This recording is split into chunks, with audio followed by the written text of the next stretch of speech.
Preview.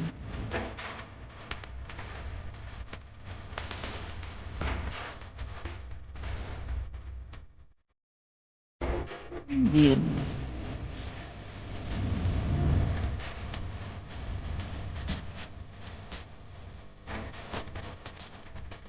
Preview.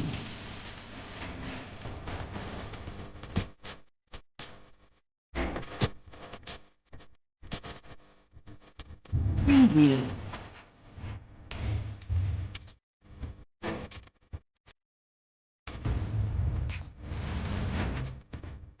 Preview.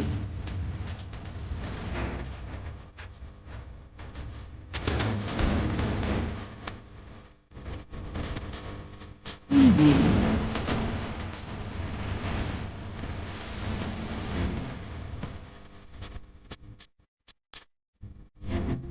Preview.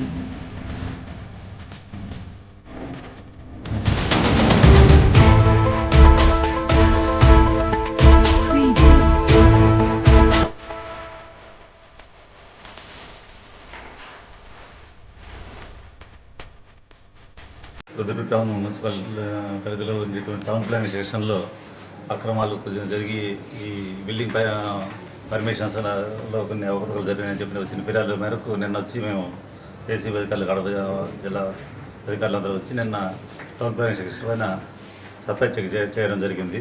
ఈరోజు టౌన్లో 4 ప్లేసెస్లో ఐడెంటిఫై చేసిన ప్లేసెస్లో 4 ప్లేసెస్లో ఫీల్డ్ ఇన్స్పెక్షన్ జరిగింది. బిల్డింగ్ కన్స్ట్రక్షన్ జరిగిన ప్లేసెస్లో అందులో ముఖ్యంగా ఒకటి మైదుకూరు రోడ్లో జీ చిన్న సుబ్బయ్య అని చెప్పిన ఒక బిల్డింగ్ కట్టాడు. ఆయన G+1 ఫ్లోర్స్ అంటే గ్రౌండ్ ఫ్లోర్ ఫస్ట్ ఫ్లోర్ మొత్తం పర్మిషన్ తీసుకోవాలి ఇక్కడ మున్సిపల్ అధికారుల దగ్గర. కానీ అక్కడ G+4 4 అంతస్తులు కట్టిన్నాడు, మొత్తం 5 అంతస్తులు కట్టిన్నాడు. దాన్ని ఇన్స్పెక్ట్ చేసి అక్కడ నుండి ఇర్రెగ్యులారిటీస్ అన్ని కూడా నోట్ చేసుకోవడం జరిగింది.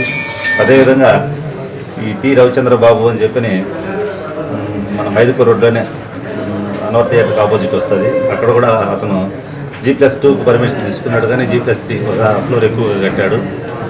దీంట్లో కూడా స్లిట్ అంటే పార్కింగ్ వదలాల్సిందే కమర్షియల్గా వాడుతున్నాడు. ఇంకో ప్లేస్లో వచ్చి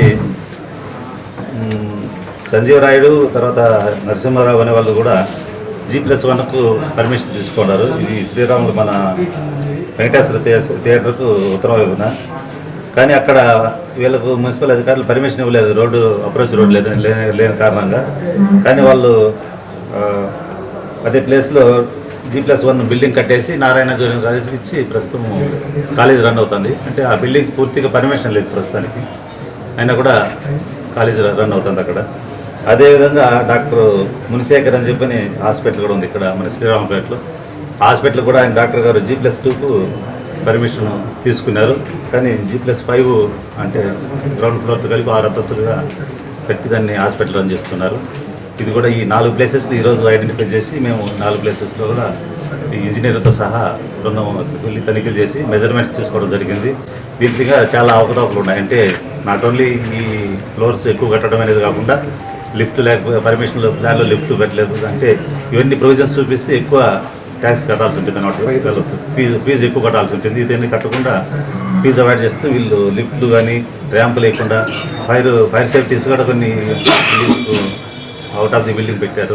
ఇలాంటివన్నీ అవాయిడ్ చేస్తూ తీసుకోవడం జరిగింది. ఇది ఇప్పుడు మేము ఐడెంటిఫై చేసిన 4 ప్లేసెస్లో కూడా ఒక డాక్టరు ఈయన మునిశేఖర్ వాళ్ళు మాత్రం బీపీఎస్కు స్కీమ్ రెగ్యులైజేషన్ పర్పస్గా బీపీఎస్కు అప్లై చేసి ఉన్నారు. అది ఇంకా అప్రూవల్ కాలేదు, పెండింగ్లో ఉండేది కూడా మున్సిపల్ ఆఫీస్లో. ఇవి ఈ రోజు వరకు మేము ఇవి 4 ప్లేసెస్ మాత్రం ఐడెంటిఫై చేసి ఈరోజు చేయడం జరిగింది. ఇంకా భవిష్యత్తులో ఇంకా వచ్చేటట్లుగా కూడా విచారిస్తాము. భవిష్యత్తులో కూడా ఇలాంటివి అవకాశం ఉండేట్లుగా దృష్టి పెట్టి వైద్యుల ఉత్తర్వుల మేరకు చర్యలు తీసుకుంటాం. దీనిపైన ఒక రిపోర్టు గవర్నమెంట్ పంపిస్తుంది. మా డిపార్ట్మెంట్ మా డీజీ ద్వారా గవర్నమెంట్కి రిపోర్ట్ వెళ్తుంది. ఈ రిపోర్ట్లో వెళ్ళిన ఈ అవకతవకలు ఇవన్నీ చూసి మా ఆఫీసర్స్ గవర్నమెంట్కి రికమెండేషన్ చేస్తారు. దాని మేరకు చర్యలు తీసుకుంటారు. అక్రమాలకు పాల్పడి వాళ్ళు కన్స్ట్రక్షన్ చేశారు, దానికి బాధ్యులైన అధికారులపైన చర్యలు తీసుకునేదానికి మా అధికారులు ప్రభుత్వానికి నివేదికలు పంపిస్తారు. పెట్టుకుంటే సక్రమంగా ఉండాలి లేదా చూసి బిల్లు చెక్ చేసి ఇన్ కేసు 15 రోజులు చేయలేకపోతే కన్నా డీమ్డ్ టు బి అప్రూవ్డ్ అనమాట. అంటే రెగ్యులర్ వాళ్ళు పెట్టుకుని సక్రమంగా లేకపోయినా కూడా అప్రూవ్ అయిపోతుంది, ఆటోమేటిక్గా అప్రూవల్ అయిపోతుంది 15 రోజులు చేయకపోతే. ఆ విధంగా 132 అప్లికేషన్స్ అప్రూవ్ అయిపోయినాయి. అంటే 132 అంటే వాటిల్లో అవకతవకలు జరిగే అవకాశం చాలా ఉంది అన్నమాట. దీన్ని బేస్ చేసుకొని అవన్నీ కూడా సీజ్ చేసాం నిన్న. దాంట్లో ఇప్పుడు ప్రస్తుతం పనిచేస్తున్న టీపీ కానీ అసిస్టెంట్ సిటీ ప్లానర్ కానీ కమిషనర్ వీళ్ళే కాకుండా గతంలో పనిచేసిన కమిషనర్ గారు వాళ్ళు కూడా బాధ్యులు అవుతారు. ఎందుకంటే ఆ పీరియడ్లో ఇవన్నీ కూడా ఉంటాయి దాంట్లో. అవన్నీ కూడా 5-6 మంది బాధ్యులు అవుతారు. టౌన్ ప్లానింగ్ సెక్షన్ సంబంధించి టీపీఓ గారు అసిస్టెంట్ సిపి వీళ్ళు దీంట్లో ముఖ్యంగా దీంట్లో బాగా వస్తుంది. కమిషనర్ గారు అంటే అదే దానికి చెప్పినట్టు మనం బిల్డింగ్ ప్లాన్ అప్రూవల్స్ ఉన్నాయి కదా, అవి వీళ్ళు 15 days లోపల వీళ్ళు ఒక స్టెప్ బై 100 meters అయితే కన్నా టీపీఓ గారు 200 meters లోపల అంటే కన్స్ట్రక్షన్ ఏరియా సైట్ వస్తే అసిస్టెంట్ సిటీ ప్లానర్ లేదా 300 square meters వస్తే కన్నా కమిషనర్ గారి పరిధి లేకుంటే అప్రూవల్ చేయాల్సింది. వీళ్ళు అప్రూవల్ చేయాల్సింది ఇది టోటల్ ప్రాసెస్ 15 days లేదు ముగ్గురు దగ్గర కూడా 15 days కంప్లీట్ కావాలి. అట్లా కాకపోతే కన్నా డీమ్డ్గా అప్రూవల్ అనమాట. ఆ విధంగా అయిపోయిన ఫైల్స్ 132 దాకా ఉన్నాయి. అంటే ఇప్పుడు ఇరెగ్యులారిటీస్ ఉండే వ్యక్తులు లేదా రాజకీయ పలుకులు ఉండే వ్యక్తులు ఎవరైనా అప్లై చేసుకుంటే ఈ విధంగా 15 days చేయకపోయినా కూడా ఆటోమేటిక్గా అప్రూవ్ అయిపోతాయి. వాళ్ళు కట్టేసుకునేందుకు వాళ్ళకి అవకాశం ఉంది. కాబట్టి దీంట్లో కూడా వీళ్ళకి అలసత్వం ఉంది కాబట్టి క్యాష్ ఏం లేదు కదా సార్. నిన్న మేము చెక్ చేసినప్పుడు వీళ్ళు గవర్నమెంట్ ఎంప్లాయీస్ వీళ్ళు ఇక్కడ ఉండాలన్నది ఇక్కడ 15,100 రూపాయలు ఉన్నది, అది సీజ్ చేసాము. దానికి ప్రాపర్ ఎక్స్ప్లెనేషన్ వాళ్ళు తర్వాత ఇన్వెస్టిగేషన్ దాన్ని ఇంకా విచారిస్తాం. Okay, thank you.